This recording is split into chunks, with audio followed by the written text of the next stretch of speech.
ওকে এখানে বন্ধ করে রেখেছে, আমাকে বন্ধ করে রেখেছে এখানে। আমি ভাবলাম যে ও আমাকে এখানেই আটকে রাখবে। আমি কি করবো বুঝতে পারছি না।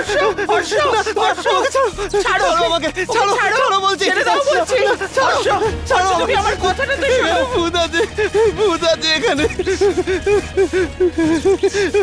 ওই ভূতটা আমাকে ধরতে আসছিল, আমি খুব ভয় পেয়ে গেছি। আমি তোমাকে হার্ট করেছি, সরি সরি সরি।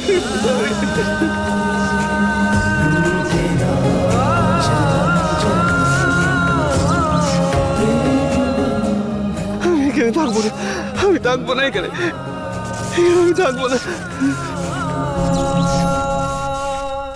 এবার তোমার পুতুল চলে এসছে হর্ষদা, এবার দেখো সব ঠিক হয়ে যাবে, সবকিছু। তুমিও, আর আই এম শিওর তোমার পুতুল তোমার জীবনটাই বদলে দেবে। তোমাদের বাড়ির সমস্ত রহস্য আমি জানি। এখন আমি এই রহস্য আর হর্ষের সত্যিটা সবাইকে জানিয়ে দেব। রামশাস্ত্রী, এবার হিসেব করা শুরু করো, কারণ এখন তোমাদের দুজনের, মানে তুমি আর তোমার পরিবারের ধ্বংস হওয়ার সময় এসে গেছে।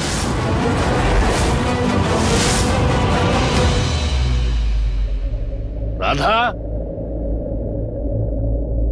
হ্যাঁ সাহেব। এই চিঠিটা কে দিয়েছে? আমি জানি না সাহেব, আমি যখন এসেছিলাম এখানে কেউ ছিল না। যাও।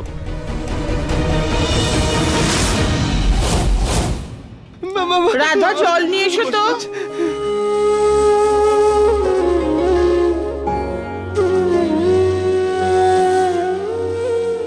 থ্যাংক ইউ মা, হর্ষকে বাইরে বার করার জন্য। যেভাবে তুমি অন্ধকার ঘর থেকে বাইরে আনলে, সেভাবেই ওকে ওর জীবনের আলোয় ফিরিয়ে আনো মা। আমি জানি তুমি করতে পারবে, সব সময় ওর পাশে থেকো। প্লিজ ঠাম্মি, প্লিজ আপনি এরকম করবেন না আমার সামনে, প্লিজ। হর্ষদা, এসো আমার সঙ্গে। আমি কোথাও যাবো না, আমি না না আমি কোথাও আচ্ছা আচ্ছা আচ্ছা আচ্ছা ঠিক ঠিক ঠিক আছে ঠিক আছে ঠিক আছে ঠিক আছে ঠিক আছে ঠিক আছে বলুন। শেখর, আমি আছি, আমি নিয়ে যাব আমার সঙ্গে, ঠিক আছে? আচ্ছা, কোনো ব্যাপার না। হ্যাঁ, তুমি আমার সঙ্গেই যাবে, ঠিক আছে?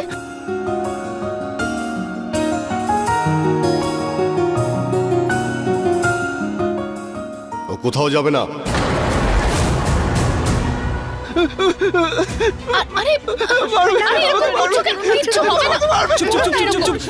চুপ,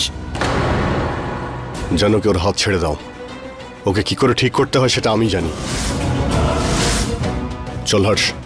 আমি যাবো না, চুপ, যাবো না আমি তোমার সঙ্গে। নিজের মুখ বন্ধ করার, চল। হ্যাঁ ঠিক আছে ঠিক আছে, তুমি আমার সঙ্গে যাবে, ঠিক আছে? দাদা, হর্ষকে আমি আমার সঙ্গে নিয়ে যেতে চাই। ভুল তো আমার সঙ্গে করেছে, ওর সাথে কি করতে হবে, ওকে কি করে শুধরোতে হবে, সেটা তো আমারই ডিসাইড করা উচিত, তাই না? কি করবে তুমি আমার সঙ্গে? আমাকে তুমি পানিশমেন্ট দেবে না তো? পানিশমেন্ট দেবে না তো তুমি আমাকে? না, আমি তোমাকে পানিশমেন্ট দেখো একে, ও তোমার স্বামী হতে পারে কিন্তু ও একটা পাগল। আমি পাগল নই। ঠিক আছে ঠিক আছে, তুমি একদম সুস্থ, শান্ত হও। জানো কি, আমি তোমাকে বুঝিয়েছিলাম, তুমি হর্ষর আমার মধ্যে এসো না। দাদা প্লিজ, এবার হর্ষদার সব দায়িত্ব বৌদির উপর ছেড়ে দেওয়া উচিত আমাদের। তুই তোর মুখটা বন্ধ কর। রাজেশ একদম ঠিক কথা বলছে শেখর। ঠাকুমা, বড়দের সামনে ছোটদের কথা বলতে নেই, বুঝেছো? এই বাড়ির আমি সবচেয়ে বয়োজ্যেষ্ঠ, আর আমি জানকীকে অধিকার দিচ্ছি যে ওই হর্ষের দেখাশোনা করবে। আমরা সবাই এটাই চাইছিলাম যে হর্ষকে দেখাশোনা করার জন্য কেউ আসুক। যখন জানকী এসেছে তখন সমস্যা কিসের? ও যেমন করে চাইবে তেমন করে ওর দেখাশোনা করবে, বুঝেছো তুমি? মা এটা ঠিকই বলছেন। জানকী, তুমি হর্ষকে ওর ঘরে নিয়ে যাও। যাও বাবা, যাও। Thank you.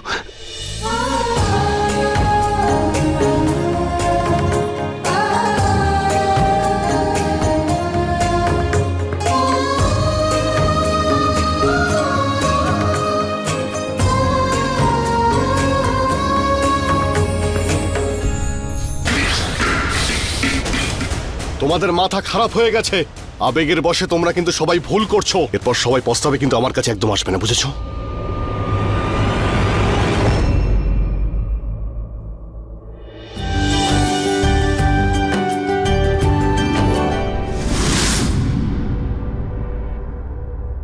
হ্যাঁ বাবা। এই দেখো রাজেশ,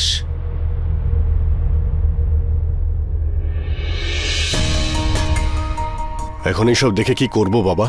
এখন তো জানকী বাড়িতেই আছে, আর বাড়িতে থেকে প্রবলেম ক্রিয়েট করছে, সব দেখে কি হবে? আরে জানকীর কথা বলছি না, এর কথা বলছি। এটাই হলো সে যে একেবারে গোপনে শাস্ত্রী ম্যানশনে ঢুকেছে। এ কে? সেটাই তো খুঁজতে হবে। এ কে আর আমাদের কেন ব্ল্যাকমেল করছে? ব্ল্যাকমেল? হ্যাঁ, ব্ল্যাকমেল। শোনো, চলো না, গিয়ে একটু বিশ্রাম করে নেবে। আর কত কাজ করবে? কি হয়েছে? তোমাকে খুব চিন্তিত দেখাচ্ছে। সব ঠিক আছে তো? আরে কিছু তো বলো। কি বলবো? বলে বলে ক্লান্ত হয়ে গেছি। কখনো হর্ষকে, কখনো জানকীকে, কখনো তোমাকে। আমি একা কজনকে সামলাবো? I am just fed up. I want to be left alone. আর বারবার কি হয়েছে কি হয়েছে এটা আমায় জিজ্ঞেস করো না। যদি কিছু করতে হয় তাহলে এমন কিছু করো যাতে টেনশন না থাকে, শুধু নানা সমস্যা নিয়ে আসে। আরে কখনো তো সলিউশন নিয়ে আসো। আমি কতক্ষণ সবাইকে সামলে রাখবো? সবিতা তুমি যাও, রাজেশ তুমি এখানেই থাকবে।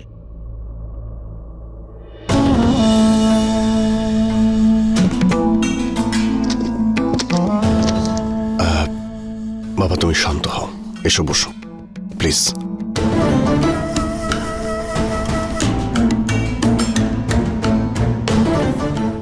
আমাকে এটা বলো যে ব্ল্যাকমেলের ব্যাপারটা কি? হ্যাঁ, নিজেই পড়ে দেখো।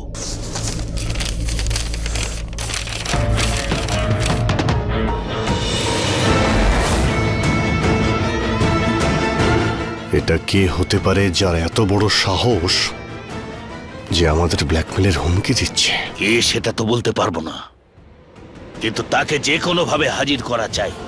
ও সবার সামনে এইসব ব্যাপার নিয়ে মুখ খোলবার আগেই ওর মুখটা বন্ধ করতে হবে। Rajesh, just find him any how. পুতুল, আমি স্নান করে চেঞ্জ করে নিয়েছি। পুতুল পুতুল শোনো না, পুতুল তুমি আমাকে পানিশমেন্ট দেবে না তো? শোনো না পুতুল, আমি তো জেনে শুনে করিনি ওটা। শোনো না, আমি বলছি আমি তো জেনে শুনে করিনি। আমি ভেবেছিলাম যে আমি কথা দিচ্ছি আমি ঠিক এরকম আছে, করবো না। এগুলো সব ধরো। এটা আমার জামা। হ্যাঁ আমি জানি এগুলো তোমার। ধরো ধরো, এই জামা কাপড়গুলো কাবাডে গিয়ে রাখো।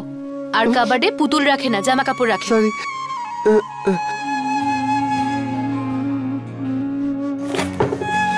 পুতুল পুতুল পুতুল, এই দেখো, এই দেখো দেখো দেখো, আমি কি পেয়েছি? আমার ফেভারিট কমিক বুক। দেখো না, এটা ছোটবেলায় পড়তাম আমি। তুমি যদি এটা থেকে আমাকে গল্প বলো না, আমি দেখো একদিন ঠিক ইন্টেলিজেন্ট হয়ে যাব। তুমি আমাকে শোনাবে তো এই গল্পটা? তুমি এটা থেকে সব গল্প পড়ে নিও আর আমাকে রাতে শুনিও, কেমন? পুতুলকে তোমার কমিক্সের কথা বলে দিয়েছো তো হর্ষ?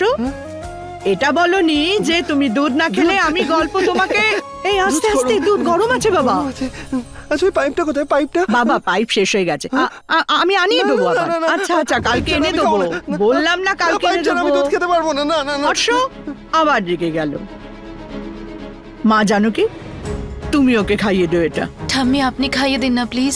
মা তোমাকে সামলাতে হবে। আর তাছাড়া তোমার কথা তো শুনছে না, তুমি বললে ও ঠিক খেয়ে নেবে। চেষ্টা করে দেখছি। হ্যাঁ মা, সাবধানে মা, গরম আছে। হাস, না না না না না না, আরে আমি পাইপ ছাড়া দুধ খেতে পারি না। আমি বেলুন বানাবো ওটা দিয়ে, বেলুন। আরে দেখো, আরে আমাকে বকছো কেন? তুমি আমি তো ছোট তুমি বাচ্চা। গুড বয় হতে চাও তো? ওটা ছেড়ে খাবো না। তাহলে গুড বয় হতে গেলে ঢকঢক করে দুধ খেয়ে নিতে হয়। নাও খেয়ে নাও এবার। এই কমিক্সটা আমাকে দাও।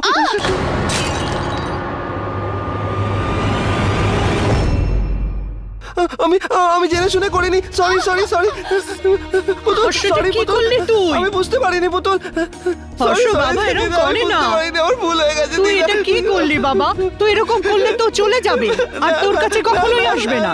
সরি সরি, ওটা আমি জেনে বুঝে করিনি, আমার ভুল হয়ে গেছে। কোনো ব্যাপার না, সরি সরি, কোনো ব্যাপার না, কোনো ব্যাপার না, কোনো ব্যাপার না, কোনো ব্যাপার না।